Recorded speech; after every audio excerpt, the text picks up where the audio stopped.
पंडित नेहरू यांचा जन्मदिवस खरं म्हणजे जन्मदिवस आपण बालदिन म्हणून साजरा करतो। खरं म्हणजे पंडित नेहरू यांना मुलं फार आवडायची।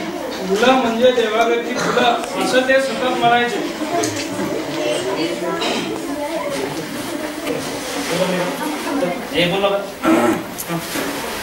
मुलं आणि फुलं हे त्यांच्या हृदयाचा ठेवा असत। पंडित नेहरूंना मुलं खूप आवडायची आणि त्यांच्या विकास कार्यक्रमामध्ये त्यांनी मुलांच्या उपक्रम त्यांनी वेगवेगळे उपक्रम सुद्धा सुरू केलेले होते।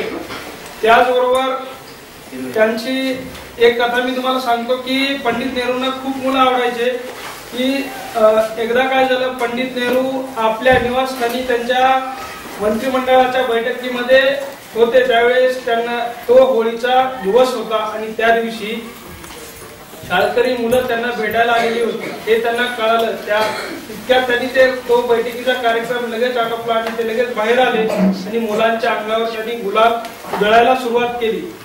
परंतु मुलं त्यांच्या अंगावर गुलाल टाकणार कारण मुलं गोंधळलेली होती। त्यावर ही गोष्ट त्यांच्या लक्षात आली। ते म्हणाले की मी मोठा आहे म्हणून माझ्या अंगावर गुलाल टाकणं गेला तर मी खाली बसतो। म्हणून ते खाली बसले आणि म्हणाले, आता मी तुमच्या एवढाच लहान झालेलो आहे, आता टाका माझ्या अंगावर गुलाल। म्हणजे ते मुलं एवढेच लहान होऊन मुलांच्या कार्यामध्ये ते सहभागी व्हायचे।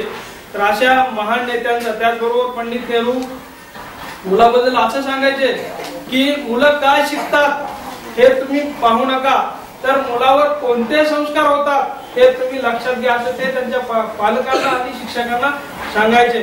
अशा त्याचबरोबर पंडित नेहरूंनी राष्ट्र स्वतंत्र करण्यासाठी स्वतंत्र संग्रामामध्येही खूप कार्य केलं आणि पंतप्रधान झाल्यानंतरही त्यांनी खूप कार्य केलं। अशा महान नेत्याबद्दल, त्यांच्या जीवन चरित्राबद्दल मी तुम्हाला 2-4 शब्द सांगणार आहे।